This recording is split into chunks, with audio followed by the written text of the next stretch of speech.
I'm honored to have you here, so sit back, relax, and enjoy the show.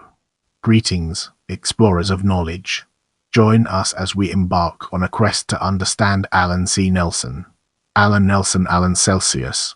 Nelson 1933–1997 was a commissioner of the Immigration and Naturalization Services INS February 22, 1982 to June 16, 1989 under the administration of then United States President Ronald Reagan, and co-author of the original proposal behind California Proposition 187 passed November 1994.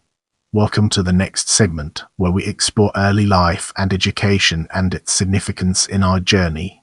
Nelson was born in Oakland, California.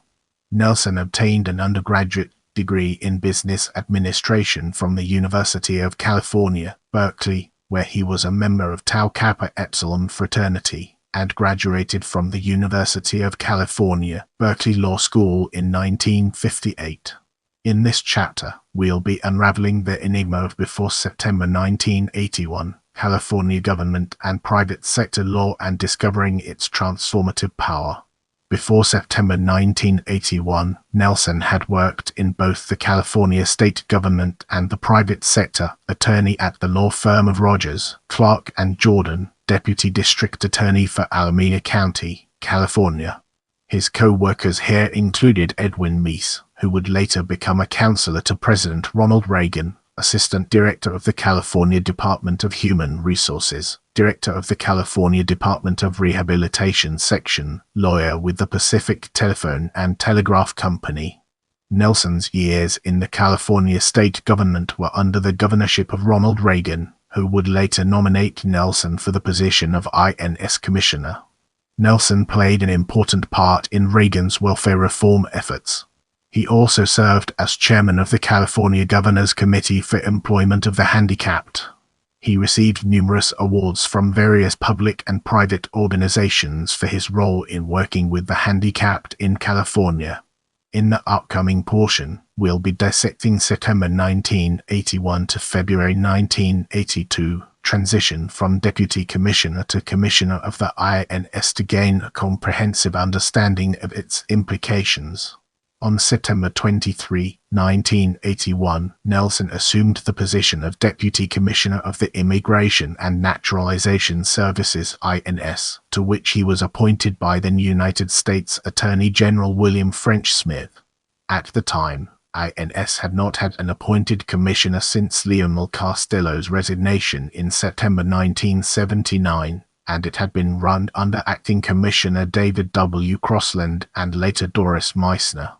Reagan's first nominee for INS Commissioner had been Norman Breyman, but Breyman withdrew his nomination on November 12, 1981, citing his desire to spend more time on his automobile business in Florida. On November 17, 1981, Reagan announced the nomination of Nelson for the position of INS Commissioner. The plan was for Meissner, who was acting commissioner at the time, to change to the role of Deputy Commissioner once Nelson was appointed. Reagan's choice of Nelson was welcomed by Michael G. Harpold, head of the National Immigration and Naturalization Service Council, the union representing INS workers. Harpold noted that the nominee's close relationship with the White House and specifically with Edwin Meese would elevate the status of INS as an organization. Nelson's appointment as INS Commissioner was confirmed by unanimous consent of the United States Senate on February 8, 1982, and he assumed the office on February 22, 1982. Meissner moved to the role of Executive Associate Commissioner. The spotlight now falls on February 1982 to June 1989, work as INS Commissioner as we delve deeper into its details. Nelson's tenure at the INS was marked by significant changes to the organization.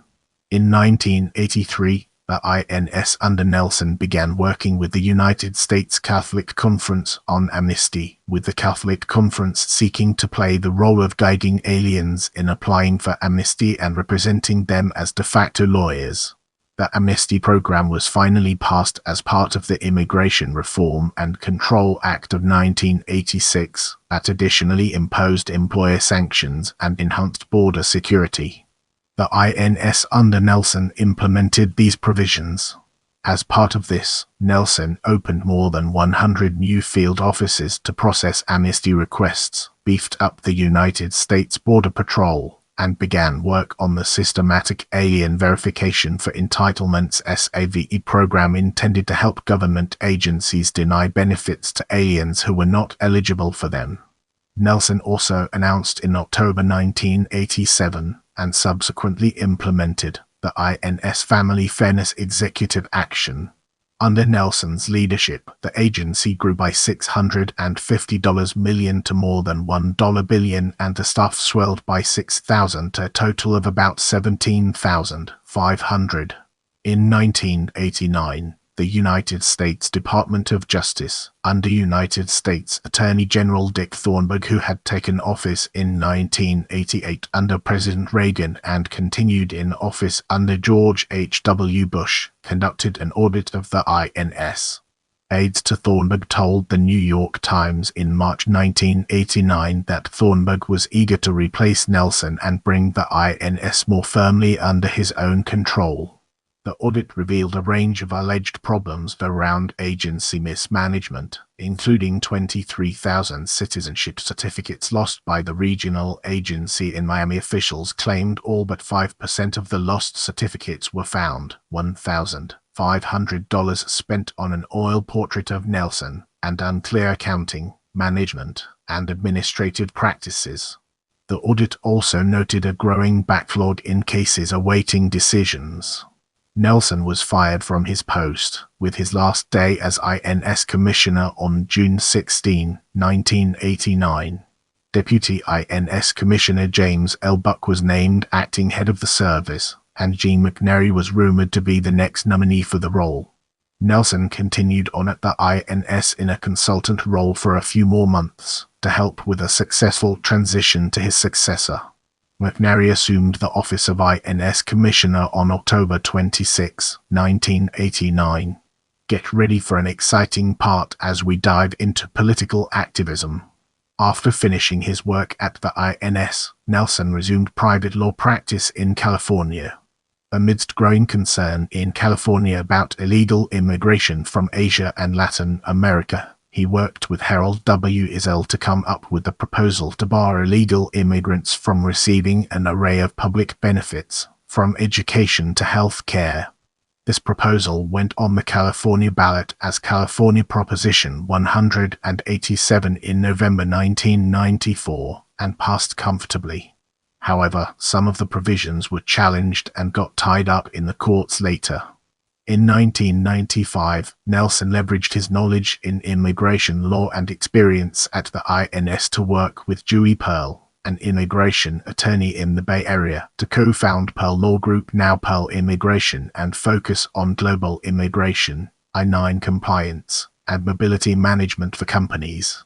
In the following years, Nelson contributed to help develop the framework to Immigration Tracker, an immigration management software for use by law firms and enterprise organizations in the United States. Now, let's shift our perspective and explore death through a fresh lens, unlocking new perspectives. Nelson died on January 29, 1997, in Sacramento, California. At the time of his death, Nelson had been married to Joanne Waller Nelson for 37 years. The couple had 3 daughters, Christy Nelson Leffers, Kathy Turner and Karen Nelson, and 1 granddaughter.